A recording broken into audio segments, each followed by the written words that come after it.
అందరికీ నమస్కారం. నా ఛానల్‌కి స్వాగతం.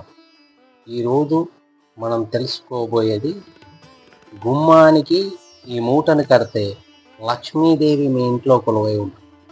అది ఎలా, ఎప్పుడు అనే దాని గురించి తెలుసుకుందాం.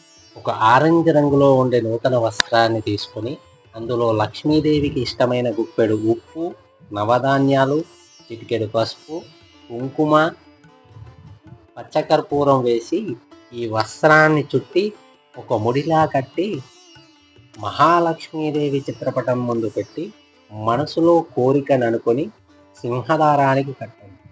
ఇక మీ ఇంట్లో డబ్బుకు లోటు ఉండదు. ఆకస్మిక ధనప్రాప్తి కలుగుతుంది. డబ్బుకు సంబంధించిన అనేక మార్గాలు మీకు ద్వారాల్లా తెరుచుకుంటాయి. అఖండ ఐశ్వర్య ప్రాప్తి కలుగుతుంది అని మన శాస్త్రాలు చెప్తున్నాయి.